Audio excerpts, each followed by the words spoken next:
with every excellent thing, and plant in our hearts a love of thy name, and bestow upon us the increase of religion. In the name of the Father, and the Son, and the Holy Ghost. Amen. Well, first of all, July is the month of the most precious blood, the price of our salvation, as we say in the litany.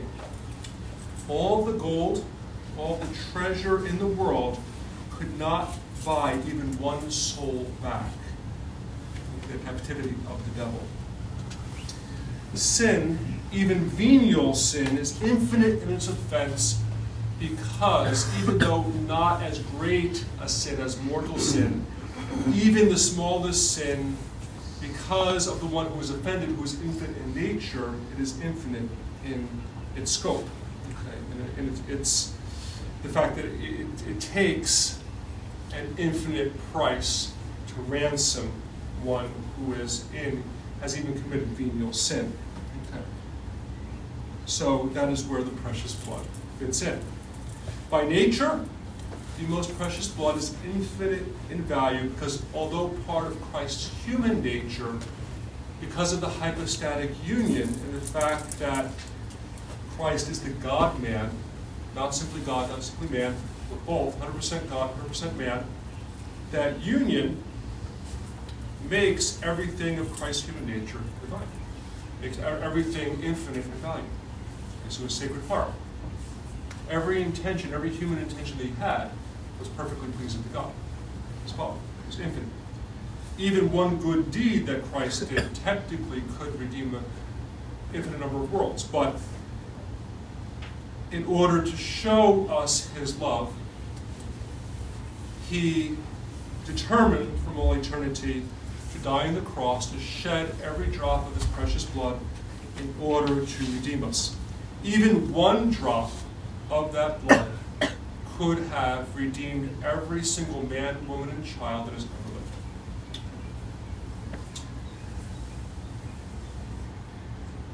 So whereas, as we said, all the gold and treasure in the entire world could not possibly save even one soul, not so for the precious blood. Imagine let's say the Pacific Ocean. Imagine it was completely polluted, thoroughly polluted, and was just, you couldn't even put your big toe in it without become very sick, okay? And imagine this agent, this some kind of a drop of whatever put into the ocean right from where we were along the coast, and it completely immediately just wiped out all the pollution, and it became pristine. And that is some image of the value of the precious blood. And that actually is a very small, poor comparison. So we can think about that. If we are in mortal sin, we go to confession. There's actually an image of this one saint, I believe, who had seen someone go into the confessional, and they saw the image of the precious blood washing over that soul. And then they were pure when they came out. If we have committed venial sins and we go to receive Holy Communion, but we're resolved against those sins, the precious blood wipes away those sins. Actually, it's part of what we say, as I've said many times before, the absolution, the minor absolution that is given just before the reception of Holy Communion, there is a forgiveness of venial sins then, if we are resolved against them. If we're not resolved against them, we're not forgiven them, right? And then we receive Holy Communion with some uncleanness, and that is definitely not something that we want, because the God of heaven and earth comes into us in that moment.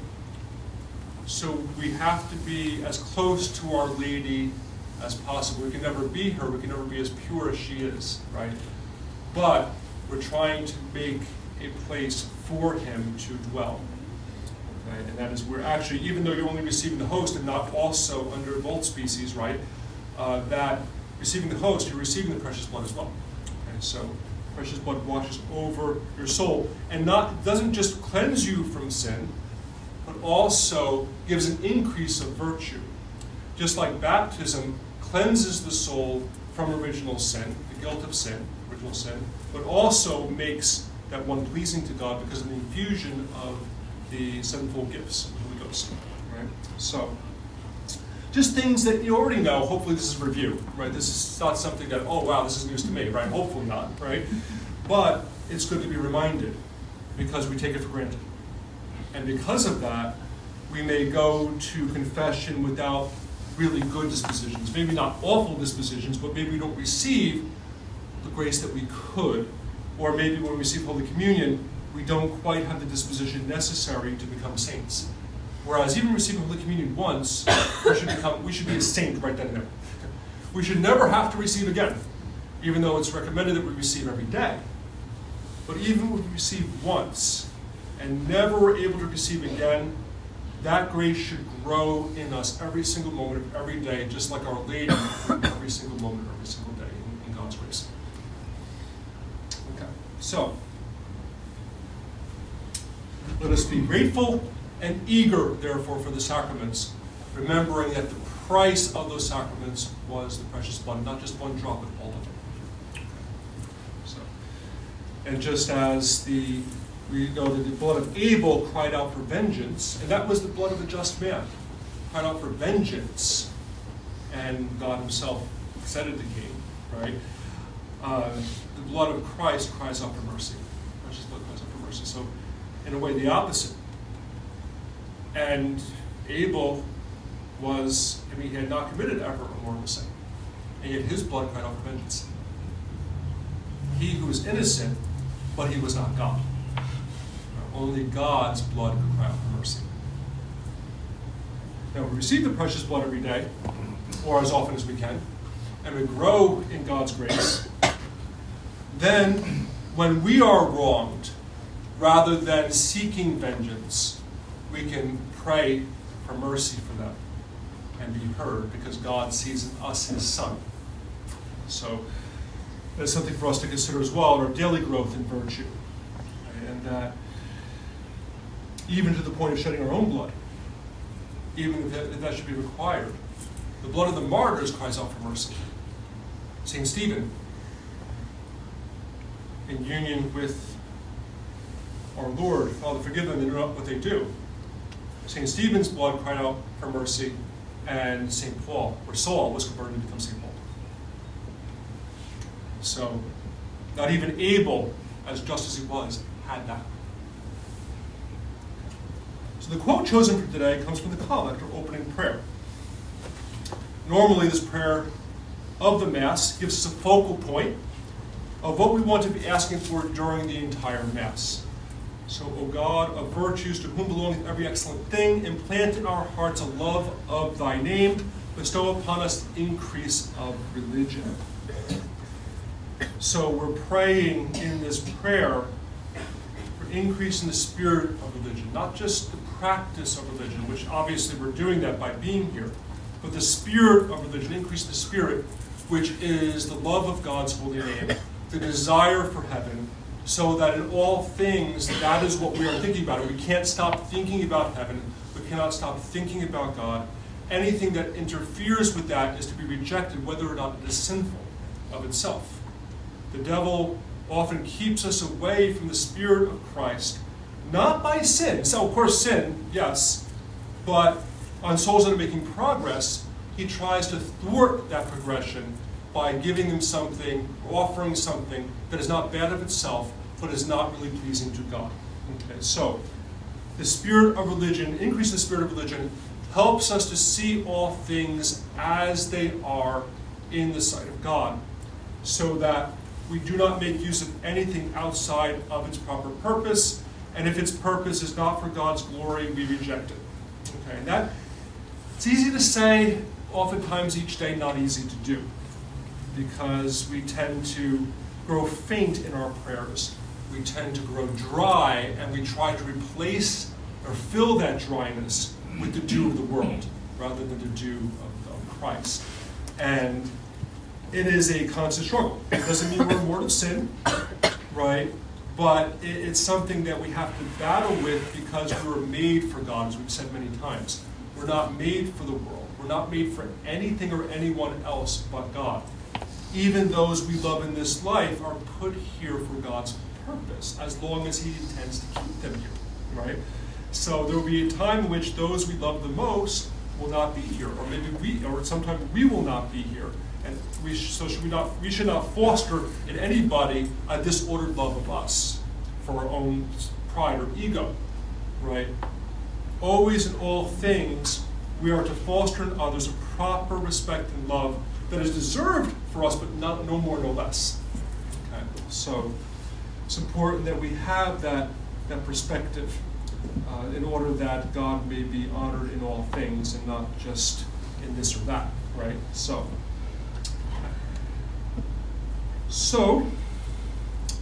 the spirit of religion is fostered. First, we have to give up the things of the world in proportion to our state of life. And you know, some people God allows to make more use of the world than others. Of course, if you're a monk, you're not really making use of anything of the world except for that which is going to feed you, that what you need to survive, right? But maybe others of the world, you're in contact with the world, maybe you're in contact with people who have interests, like whether it be sports or something of that nature, something that's not harmful of itself, and then you may, in order to engage, you don't want to shut them down because, oh, we're of God, not of the world. There's a prudence there, and there is, you know, in each person's circumstances, you make proper use of that which is given for the good of others, and sometimes that which is for the good of others is not always the things of heaven, maybe the things of the world that could be turned towards the things of heaven. Okay, so that's something that each one has to discern before God for themselves in prayer and with spiritual direction as well sometimes. Okay, so the rule of thumb is, like Abraham in the Old Testament, we must become willing to sacrifice everything, even though God may say, wait, right? I know now that you love me, do not kill your son, right, in this case, right? You made an offering of him, even though I am not requiring that of you, actually. Okay, so it is up to God how much of anything he wants us to sacrifice, but we have to be praying about that always. And it's so easy to fall back into a worldly spirit, making too much use and just thinking that we're not sinning, and therefore we're not being displeasing to God, when that's not actually the case. Because if we make too much use of the world, what will happen is we tend to love then the things of the world and not the things of God. So you have to be very, very vigilant on this if we're allowed the use of creatures, whatever that may be. Okay. And by denying ourselves lawful enjoyment of the world, we prepare ourselves to be filled with Christ. By denying ourselves those things that we could enjoy without sin, in order to go closer to Christ, God will answer that prayer. He is never outdone in generosity, right? So we want to always be thinking about that and saying, and there may be a time where all of a sudden, like we've given something up, and we've said our prayers for 20, 30, 40, however many minutes, and we go back and we're able to enjoy what we were going to before in the right spirit. So sometimes the sacrifice of something is temporary, and then we're able to make good use of it, and then we go back to prayer, right? But the thing is always put God first, and that will all be worked out. So often we put the world first, and then we pray. And then, as we said before, how difficult that could be, because God's punishment is dryness for that, because we have preferred something before him. So we have to learn this lesson over and over and over again, and probably until the day we die. But it's something that, as long as we're fighting, we're trying our best, God will give us the penance that we need. All right, He will help us, but we cannot continue to ignore him, or he will let us go in dryness for a time until he sees that we're really serious. He sees all that we do. He sees our heart, how much we love him or not. We cannot fool him. We can fool ourselves, we can fool others, we cannot fool him. One way to grow in the spirit of religion is the practice of the morning offering. To make sure each day when we wake up we offer all that we are to do, every prayer, every sacrifice, everything that we are to suffer from the hands of others, or whether it be sickness that comes from God, hand of God, or whether it's something that unforeseen that happens. We offer it all to God. We return to it. Just like in the collect that we said at the Mass, we return to it to see what we're supposed to be praying for at that Mass. In a similar way, we pray, we return to that act that we made at the beginning of the day. And it could be something like the Annunciation, be it done unto me according to thy word. Our Lady at the very beginning here of our salvation said, I do not understand all that is to happen. I do not need to understand what will be revealed to me. Let it be done to me according to thy word. It was the perfect prayer, and it's one that we should make every single day. And we do that, we return to it, and our love for God will grow as a result. We do it in union with Our Lady, trying, knowing that we will fail, knowing that we will fall short, knowing there are times which no matter what we do, we're probably guilty of venial sin. The just man falls 7 times a day, 7 times he gets back up, right? So,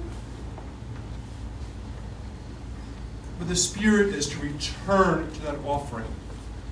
Even though we can make that offering once in our life and have the habitual intention, right? And as long as we don't rescind it, just like at the Mass, when the priest is offering holy sacrifice, he has the habitual intention, unless he specifically says, no, I do not will this, it happens, right? But still, we need to renew that intention so that it becomes not just virtual, but more actual in the moment. Okay, and it's more meritorious that way. Okay? So, something to recall, something to do over and over again each day to remind ourselves to get up, right, and immediately say that prayer, whatever it is. There's the prayer there are books that have a specific morning offering you can make, or you can simply say, let it be done unto me according to thy word. All that I am to do, all that I am to suffer, anything in divine providence is to happen, I offer it to the Sacred Heart, to the Immaculate Heart, in union with St. Joseph, right? And you're covered. And you return to it when the times come for you, maybe to be tempted to rebel against God. And that brings us maybe to one of the final points for today from the Gospel, as compared to the Old Testament, in which the brazen serpent had to be lifted up in order for the people to be healed. Right? The brazen serpent, there was a reminder of their sin. It was a foreshadowing of Christ being lifted up on the cross. In the Old Testament, no matter how many times God blessed these people, the Red Sea parted, right? They had the pillar of fire guiding them at night where they needed to go. God blessed them with manna from heaven, and still they rebelled against him. The rebellion actually was something of a cause of Moses' sin, a venial sin that he committed in anger against the people, and then he could not go to the Promised Land. He died just looking at the Promised Land. He couldn't enter because of that sin. So, and we have David, who was very beloved of God. We're just reading in the office now, divine office, about his sin. Today is the day which Nathan the prophet says to him, you are the man. So, he was punished for that, okay, by the fact that even though he was forgiven his sin, it was his son, his firstborn son, that was taken as a result. But more to the point, in the Old Testament, the people forgot. They wanted to go back to the pots of Egypt. They wanted to go back to their food, right? And they were tired of simply the manna from heaven. They were tired of being in the desert. They rebelled against God, and God punished them for it. Whereas today, in the gospel, the people forgot they were hungry, even, okay? They were there for 3 days, hanging on every single word that came from the mouth of God. But Christ knew that even though they had forgotten to eat, they needed to eat. And he was not going to miraculously preserve them from dying if they went back without food. Okay? That's not something we should presume on him, right? So he fed them. It is when we do not rebel against God, but we cling to every word that comes from his mouth, that he feeds us, that he shows us what we need, he reminds us, and then we make good on that. Okay? So by our fasting, by our prayers, by our perseverance, we, in effect, opened the door to God's grace to enter and to feed us. Okay? Whereas in the Old Testament, too often we are like them. Too often we rebel against him. As soon as it gets tough, we may thank him in our prayers in the morning, by the afternoon we're angry. Okay, something happened, we don't understand, why is God allowing this, yada, yada, yada, whatever it is, right? So, that is the Old Testament, and they were punished. We need to be more like the people of the New Testament here, that many of them are probably in heaven now, right? They persevered. They received from Christ, they were in his presence, they never forgot it. They had to go years without receiving communion, right? Because he had not died yet. The Last Supper had not happened yet. And yet, just this miracle happened today. They would never forget it. They were disposed for the time in which finally the Mass would be there, and they would be able to receive. And they would remember this great gift that they were given. Because that needs to be our disposition today. It needs to be in order that we may make good on the sacraments, to work on our disposition, to not love the world or anything in the world, not to be, as we said before, living from meal to meal, but from Mass to Mass. Okay? And by doing that, we'll grow in God's grace, we'll be blessed by him, and then, finally, not being unmindful, but through gratitude to the precious blood, okay, and frequent reception of the sacraments, worthily, God will implant in us at long last a love for his holy name, and then bestow upon us the increase of religion that will get us from this point all the way to heaven. In the name of the Father, and the Son, and the Holy Ghost.